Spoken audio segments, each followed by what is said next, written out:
Welcome, everyone. We'll get started in just a minute.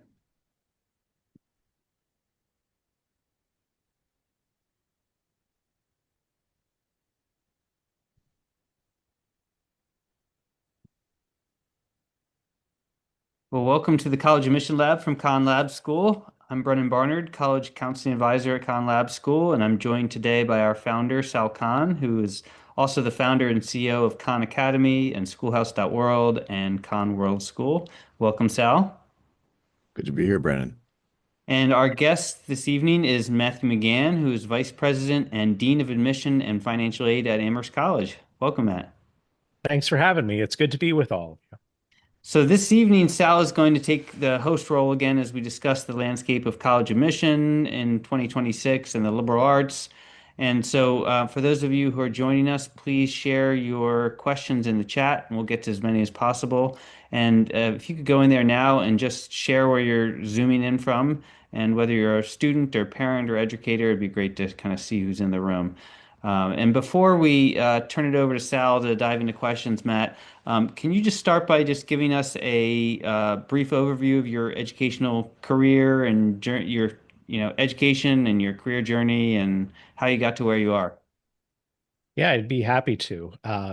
So I grew up in the state of New York in a small town. I grew up around my family. My grandparents lived next door. My uncle lived next door. My other uncle lived next door. My other uncle lived next door. And of all of us, I was the first to go off to college. Education really changed my life and changed everything for my entire family. And as such, education's always been really important to me. I've always been trying to figure out how can I make education even better and have more of an impact for more students who deserve the benefits of an education. So going back to high school and college, I was always involved with student governance, with shared governance committees, trying to be a part of that. And at the same time, loving learning, loving school, loving reading and math, and having great mentors. I was fortunate to be able to go off to college at MIT, which is a remarkable institution, which changed the ways that I think about the world, the way that I approach problems, made so many great friends and connections and mentors. And I was fortunate to work there after graduating for 17 years. I concluded my time there as director of admissions. It was such an exciting place to work. But 8 years ago, I got the call from the president of Amherst College who asked me to come on board and lead not only admission, but also financial aid. You can't have access without the financial aid piece. And to be able to lead both and work directly with the president and for a school with a mission of both excellence and access and carry that forward into the next generation was really exciting. Couldn't say no. And here I am 8 years later, still living up to that mission, trying to fight the good fight even with all the challenges that higher ed is facing today. It's the students that motivate me and keep me optimistic for the future. So let's keep going. Well, thanks for all you're doing, and you are certainly have been a leader in this space. And I'm at a conference with our mutual friend and your former boss, Stu Shamil, Yeah. who's actually been on this program with us before. And he and I were talking about you earlier today, and just all the great work you've done. So thanks for being with us. And Sal, I'll turn it over to you to start the questions. Great, thanks, Brennan. And before this, we were talking about how Matt and I overlapped at MIT. And Matt, were we in student government together? Yeah, I think you were the class I president. was class president in Yeah. 98, and you were 2 years behind me. That I'm like, you look familiar. And when you said you were in student government, Yes. Yeah, we were hanging out in that student government office and trying all to the make cool kids MIT an were. even better place. Yeah. Very good. Very good. Well, no, this is exciting to reminisce about. Well, we're not going to reminisce about old times too much, but let me just open up. All of these conversations, I've always gotten the energy that most of the energy was like, okay, what are the secrets people can glean on how to get into super selective universities or colleges? But I've sensed, and even for myself, people are asking me this, and I have a junior in my house who's starting to think about college and where what he'd want to major in.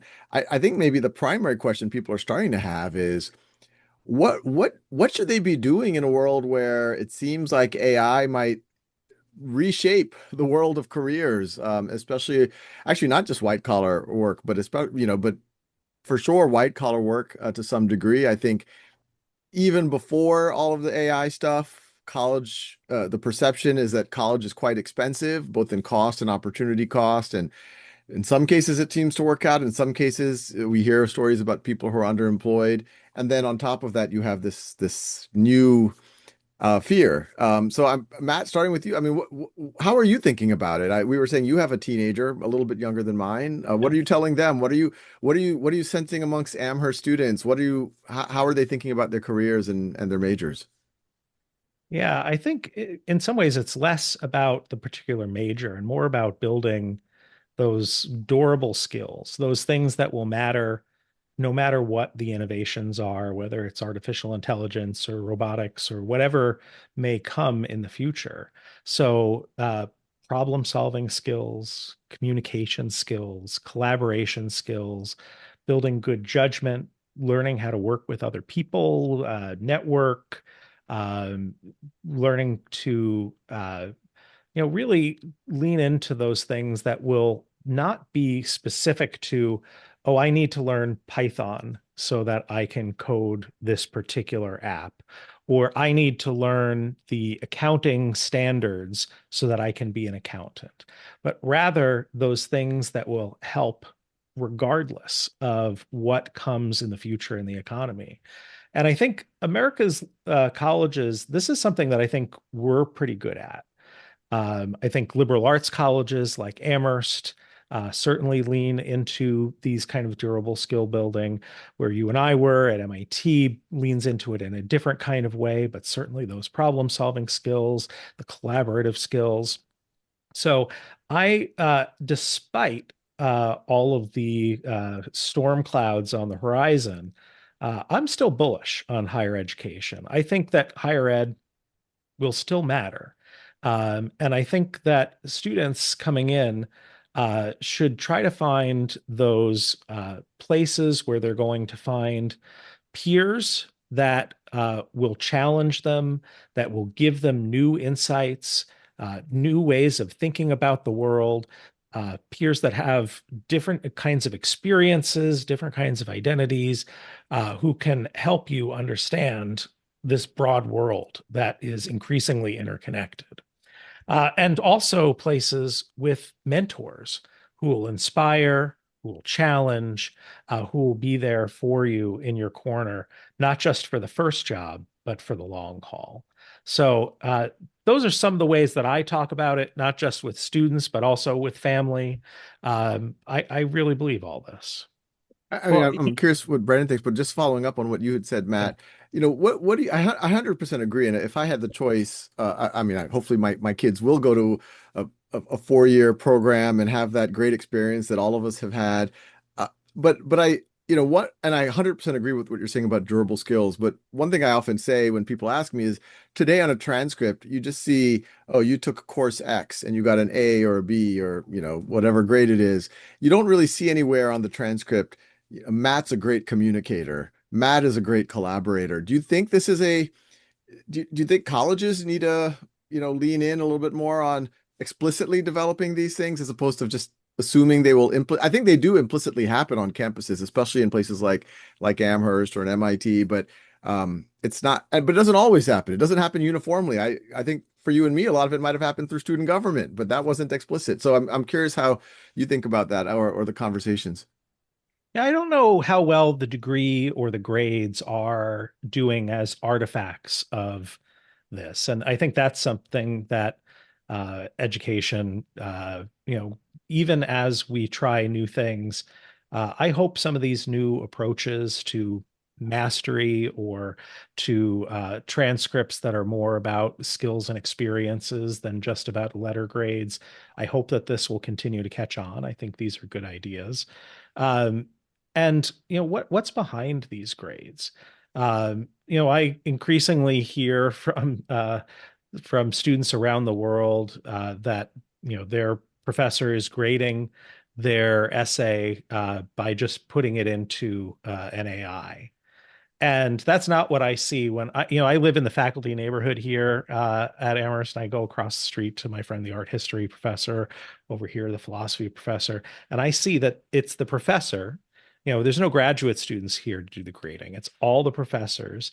And they're sitting there writing comments still with that thoughtful feedback and really trying to still provide that human touch to provide the kind of mentorship that can come with Amherst calls it close colloquy. That's in the mission statement, is that we want small classes. We want you to be in direct contact with these experts, with these scholars, and get the kind of feedback that you can't get from just you've long been able to go to a library and learn a lot. And today you can go on to, an AI and do your test prep if you want.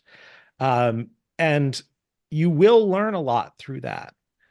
And I think there are lots of other skills that you can only get when you're in proximity of other motivated learners and scholars bringing different ideas. And that's, I think, something that higher ed does well. Do we capture it? Is there a good way of showcasing that? In some ways, it may come through in, I hope it comes through in job interviews when they're sitting in front of you. And because they've been in a small, let's say, Amherst seminar, and they've been used to doing a lot of talking and having to defend a controversial opinion, or through a cover letter that they're providing that wasn't written by an AI, but was thoughtfully composed by a passionate individual, or when you start working on team problems together, and you see the collaboration skills that have been built.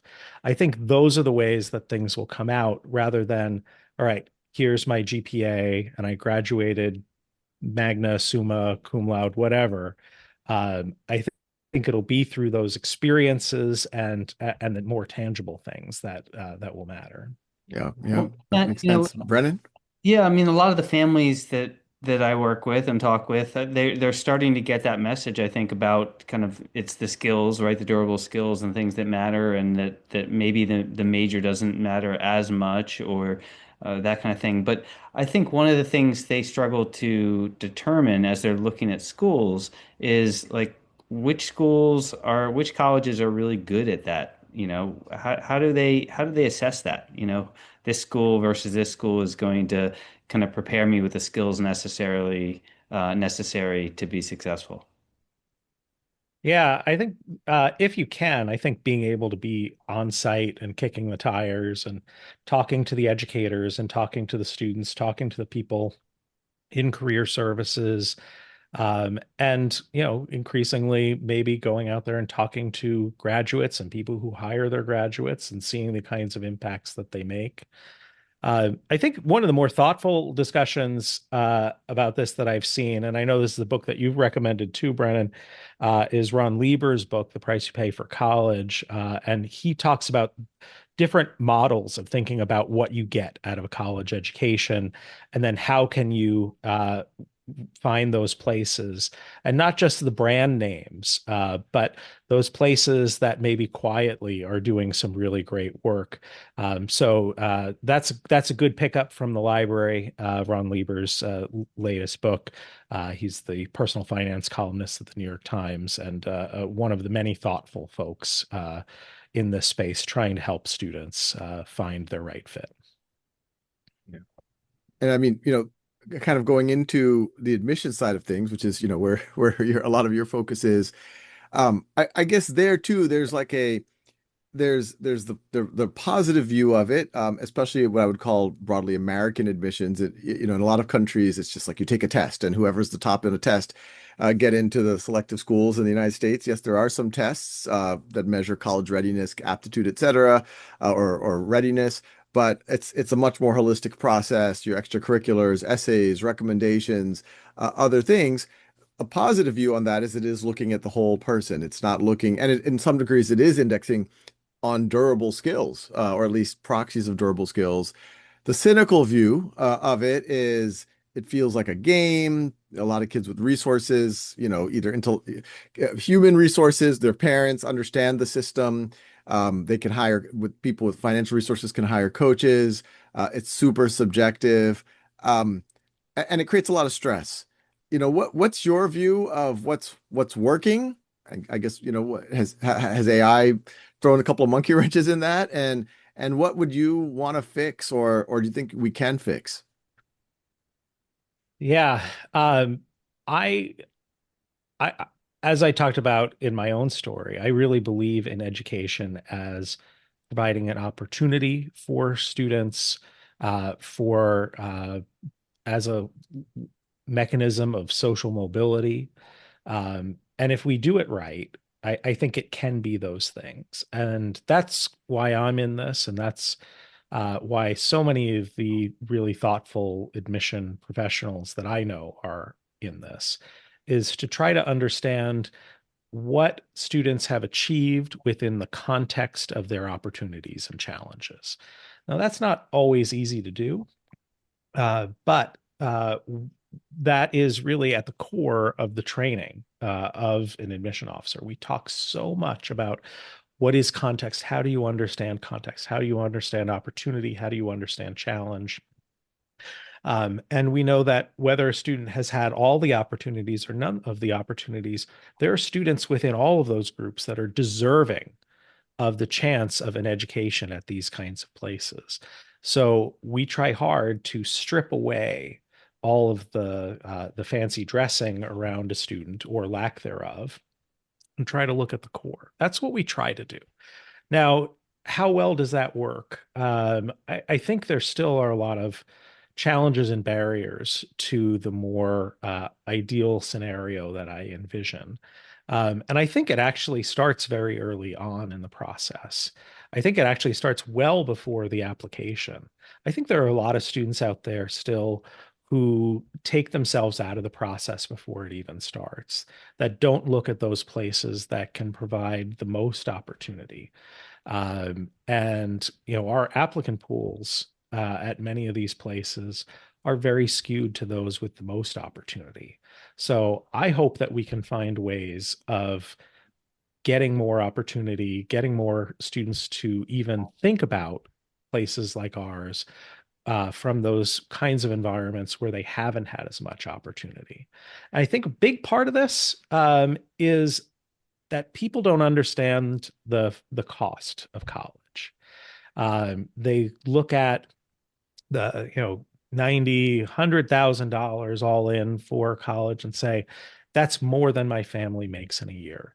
The median household income in the United States is 80 something thousand dollars a year. And that's less than the cost of those colleges that provide the most opportunity. And students just say, how can that even be? And we've got this model of financial aid that people don't understand. People don't understand that most families below that median household income in the United States would probably pay nothing or close to nothing to go to the nation's best colleges. But that's a problem that we've created for ourselves. Part of it is about, how do we actually finance this kind of education that provides a lot of opportunity, that provides the small classes, that provides undergraduate research experiences, all of the kinds of bells and whistles that we try to put into the education. That's expensive. And so we've come up with this model that is really hard to understand. So if I were to fix something, I would try to get at the core of that. But there's lots of things to fix. But the core thing here, the education, what happens on these campuses, the communities that are built, the way that students are inspired, that's still great. And that's what's keeping me going. Yeah. Well, and I think what you're saying is also it speaks to this question that was in the Q&A about is having an elite high school experience important in college applications? And I think what you're saying is no. I mean, you're you're not just taking kids from the most elite high school or quote unquote elite high schools in the country, and that you're reading applications within the context of what that student has available to them, right, at their school. And there's also a really big push for colleges to find rural students, students from rural areas and things like that. And so I think there's a lot of, in terms of fixing the mission, I mean, I think there's a lot of misinformation out there. And so I think if there's anything I would fix, it would be fixing the access to trusted information rather than just kind of the garbage. Yeah. And I mean, just going in more into that process, 100% agree. A lot of people, I went to undergrad paying far less than I thought I would, and the only reason I even knew that that was an opportunity for me was my sister 3 years before had gone to Brown, and I remember even when she was applying to Brown even at the time in the 90s was twice what my mother had made that year. The tuition was twice what my mother had made. And I was like, why are you even applying? And she's like, no, there's this thing called financial aid, blah, blah, blah, blah. And then when she got in, she did get, I mean, it wasn't financial aid actually has gotten more generous since then. But she graduated with, I would say, a medium amount of debt, not a small amount, but a medium. And the same thing happened for me at MIT. And for me, it was very much well worth it. So I think and now most of these top schools, as you mentioned, are much, much more generous than they were back in the 90s. So people should take a very hard look at that. On the process itself, I could imagine a lot of people who are watching this live or who will watch the recordings are going to be in my son's camp, juniors, rising seniors who are thinking about applying for next year.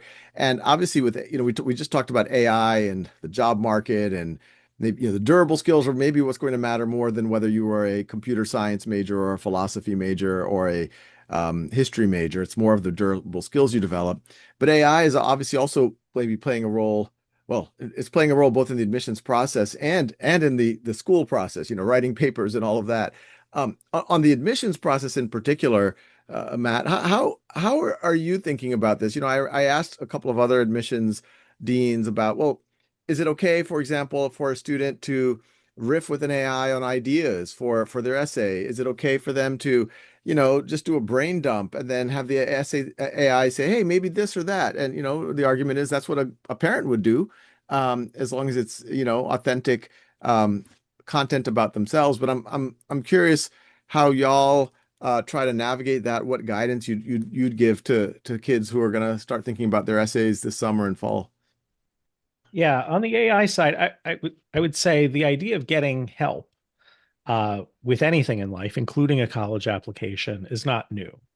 Uh, these AI tools are new, but I would think about it as I wouldn't do anything with AI that you wouldn't do with a person that you trust.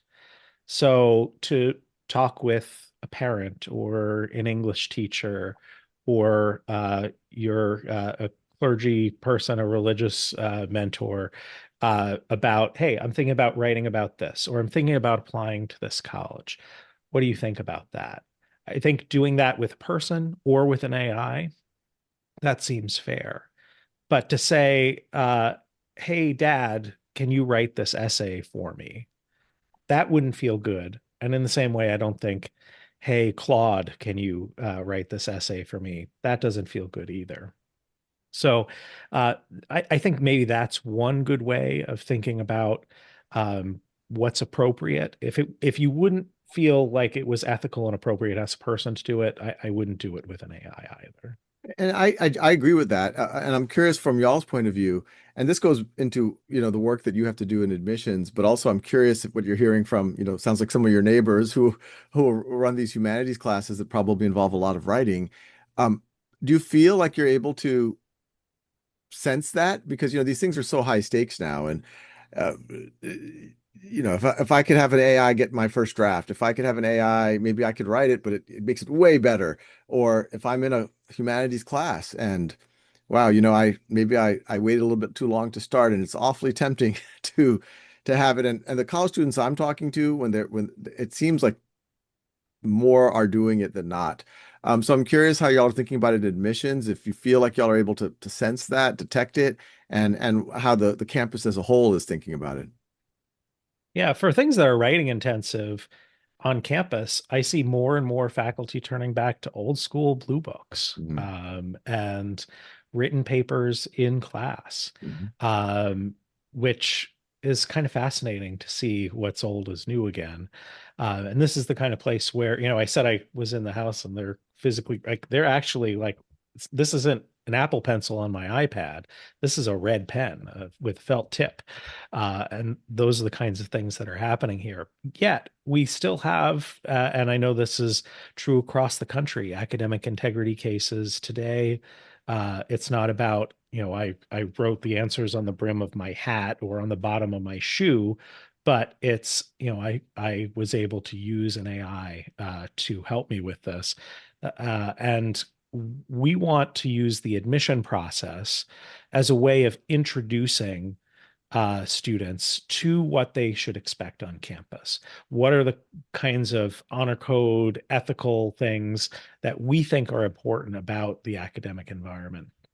So, as students are coming into this, we hope that they are taking that approach. Um, I am worried that, what happens when an admission officer thinks that something is AI, but it's not. I don't want to punish a student because they have a style of writing. Yesterday, I got a chance to present to the campus AI committee, and I was reading from another college's or another institution organization's ethical code, and in the first sentence there were two M dashes, which I thought was fascinating. And one of the members of the committee pointed out that one of the most famous and prolific users of the M dash is none other than Emily Dickinson, whose house is part of our campus and we maintain as a museum. So, how would we have looked at Emily Dickinson's poetry with those M dashes? It's a good 99 PI episode up within the last few weeks. So you want to go listen. So it's a hard time. Um, Fortunately, the essay is not the only opportunity we get to learn about a student's way of thinking and way of communicating. For us, I think one of the great things that we love is learning about a student through the eyes of their mentors. So we'll ask for letters from two teachers, from a trusted counselor, somebody like Brennan, who knows the student well and can put them in the context that will help us to understand. So I love hearing from teachers when they tell us about, all right, so we had this open-ended assignment, and here's what this student chose. I love hearing when a student makes a choice. And that's something that I often don't hear about in an essay, but I often hear about from that US history teacher or someone like that.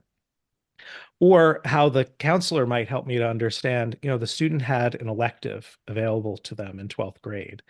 And rather than take this standard kind of course, they zagged and took this fascinating different kind of course with one of these teachers who really lights up the room for students. Those kinds of things help as much as the essay does. So fortunately, we've got a lot of material to mine from. Even in those times where we don't know exactly what we're getting, there's enough to kind of triangulate and figure out as best we can who a person is and how they might fit in with the mission and the culture of the institution we represent. Yeah. And Brennan, I'm curious your take on, working obviously with a lot of families, staff at places like Khan Lab School. How are you thinking about appropriate uses of AI? Yeah, let's start there. Yeah, I mean, it's been really interesting. It kind of speaks to what Matt was just saying, is there's a lot of anxiety on behalf of students, and families, but mostly students about whether or not their authentic work will actually be perceived as AI. And I have two college, I have two college students of my own. Both my kids are in college, and I've talked to them and their friends over the holidays about AI. And they're it's interesting to hear some of them talk about, like, they just wish AI didn't exist. because they feel like it's just complicated everything. And yes, it can be a help, and it can facilitate things. But I think that that fear of their legitimate work being perceived as AI is really is kind of uh, ruining some of the education experience for them. And so I encourage students to work to use AI, and like you said, like brainstorming. I also think it can be a really powerful tool for the college search. I mean, it gives them access, and you have to verify everything, but it gives them access to do a deeper dive into colleges and universities than they could ever do before, and to do things like plan college tours for them, and do things like that that are time consuming that they can easily plug into AI and get itinerary or things like that. So I think I think it can really support the process, but not replace it. And Brennan, how are you thinking? And Matt, I'd love your thoughts on this too. I think a lot of students fear, and I've at least heard anecdotal some stories of this every now and then of there's a teacher that knows the student well, but maybe isn't quite as sophisticated on how to write an impressive recommendation, or they just like, this kid did their homework and showed up on time. You're like, no, that's not going to get you into Amherst. So one question is using AI for things like that. I've had people when I've asked for recommendations, they said, can you give me an outline? Can you give this? And of course, they'll edit it. So, how should they use it? And does that involve, have you seen, Brennan, or Matt, examples of, sometimes someone maybe got just because they had a teacher that or a counselor that didn't really understand the system or know how to write a good essay, or maybe just had some kind of weird feeling towards that student, kind of bombed the application. Yeah, I don't know that it ever bombs an application. I think it maybe doesn't support the application. It Mhm. doesn't add anything to the application. But I've very rarely seen, and I used to work in admission, and I read lots of applications, and I very rarely seen a recommendation like that hurt a student. But it might just kind of fall flat. It might just not add in terms of what Matt was saying around kind of triangulation and things like that.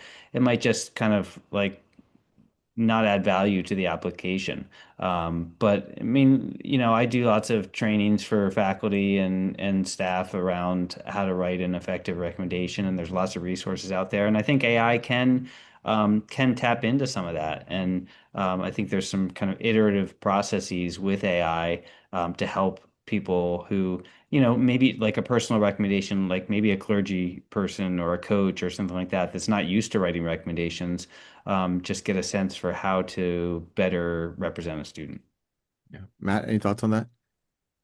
Yeah, I mean, between having three letters, usually there'll be at least one that's going to be helpful and insightful for us. And I think educators really want what's best for their students. They're trying to be present for them. They're trying to advocate and help them find the right match. And this is not usually something in the job description for a teacher. Um, so I'm just so thankful that teachers are taking the time to support their students to go out of their way to write. If you're teaching, a high enrollment junior course, you're probably writing dozens and dozens of letters each year. I've talked to teachers that tell me that they have to take days off just to go ahead and write, or they'll take part of their summer as a little writing sabbatical for the students that they're going to write for. And I hope that that's not always necessary, but I appreciate when it is because, in education, we're really trying to find the opportunities for the students. And so for the students at the teachers at Con Lab School, the teachers everywhere, I'm sure there are some on this webinar tonight. Thank you for all the work that you do. It really is meaningful. It's not just being fed into an algorithm. Yeah, yeah. No, this is, and I know we're already at time, but one last question, because I think this question that Cal's asking, it is, I mean, unfortunately, it is falling into this kind of cynicism theme, but maybe you can take it out of us. But this is something I've wondered too, is that you do see, he's citing, and I don't know if these are the correct stats, a large percentage of Stanford students and Amherst students have some form of accommodation. And I've definitely anecdotally heard about some even local private schools where large percentages, majorities of the kids are, get diagnosed with an accommodation and or need of accommodation, and they get extra time on the SAT, ACT, things like that. And my understanding is you're not allowed to know. And this is obviously disproportionately families that have a lot of means who can hire a psychiatrist to diagnose their child. I did not see this at Grace King High School where I grew up. Like I did not know what these things are, even though I'm sure there are many kids in my high school who were deserving of something like that. So, I guess maybe I'll put it into a broader theme of, how do we prevent, well, how do we prevent people from abusing, but even maybe worse, other people becoming cynical about a system where it feels like there are these end runs? Yeah, so this is something that we do have to report to the federal government as part of our standard reporting. And the numbers that were quoted in there's an article in the Atlantic not too long ago are accurate. And there's been some questions about like why are these numbers higher at some of these places? And I think one of the big reasons actually is that these are residential and places where you're living and eating in the place. So a fair number of these accommodations are about, you know, some of the dorms at Amherst have been around for 100, 200 years. They have steps leading up to them. They don't have elevators, not all of them. Um, and that for a number of students with various kinds of mobility issues, with various kinds of allergies, like you just can't Mm. live. There's accommodations around meals, and almost all of our students are on campus and in our full meal plan. We really are very worried about all kinds of insecurity, housing insecurity, food insecurity, and we try to be an all-encompassing kind of place. Stanford with those same numbers, similar things. And that's why it's going to be a little bit different than the commuter 2-year college down the street, where you're accessing your classes. Maybe you're going to some office hours to the library. You're not living there. And you may not be eating all of your meals there. And so the accommodation situation is a little bit different. Also, I do want students with various kinds of learning disabilities and other things to have the same kind of access that other students do. So while I do know that um, you do see higher rates of diagnosis of learning disabilities at communities that have more resources than others, I actually think that the bigger problem is the underdiagnosing in schools and communities with fewer resources. I think there are a lot of students who could use lots of kinds of support that they're not getting, and try to have an equitable education system means supporting students in lots of different ways. So, broadly, I think that things like the Americans with Disabilities Act and the ways that our schools can rise up to provide these equitable services for our students, I think is mostly a good thing. And yeah, there are some things happening on campuses that maybe are not ideal, but I think mostly what's happening is there in support of equity and in support of student success. Yeah, And right, just to right. be clear, Matt, I mean, when you say you need to report it to the government, you're reporting the number of students who have accommodations on your campus. What you don't, I mean, part of the question I think is whether or not you see if an applicant has gotten an exception for extra time, and that you don't see. And the colleges No, see that no. kind of information. And in my mind, one way to just deal with this is just to give everybody extended time, right? Like just provide it for everyone. Time in the real world, you don't have to do things in, 90-minute spurts Right, with a right, right. But just so Cal is clear that there's not colleges aren't aware on in the application process if a student, unless they disclose that, if a student has extended time or disability or something like that. Yeah. Well, anyway, we could continue this conversation for a very long time. I mean, Matt, thank you so much. I'll just say, my little 2 cents for whatever it's worth on kind of this broad issue. You can always feel the energy in these conversations where college admissions is so selective, and it feels very high pressure for a lot of people. It does feel subjective. Some of that subjectivity might be for good reason. Some of it people might debate it, but what I've been stressing, even in with my own family, is I would much rather my son go to, well, I think any school that and he's the oldest, that's what I'm going to talk about him. I have a son, a daughter, and a son. Any school where by definition, any school he goes to will have other kids like him who can push him to be better, um, and to build those durable skills. And I also know, kids at some of the top universities who are not building those durable skills, or didn't have those durable skills, or are getting, or for, because they're maybe not taking the right mindset to their education, or getting overly stressed or anxious about their education. And I wouldn't want that for anyone's family or child. And so I think, it's very easy to get caught up in AI, accommodations, this, that. Oh, that person got a 3.9, I got a 3.7, but maybe they did this. But at the end of the day, if you build those durable skills, that communication, you build a good network of friends, you get that mentorship.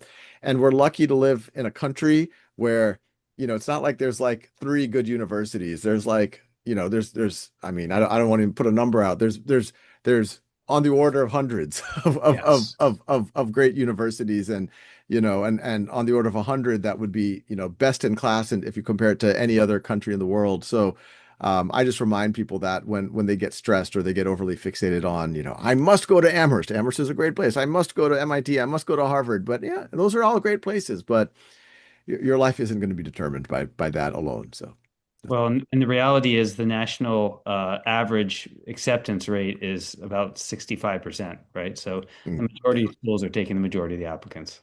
So, exactly. And the majority of schools have amazing experiences at them. So anyway, with that, hopefully that lowers everyone's stress level. But thank you so much, Matt. yes, thank you Good to both. see you. Great. Have a Yeah, good thanks. week. Have a great rest of your winter, y'all. Yep, you too. Bye-bye. Bye.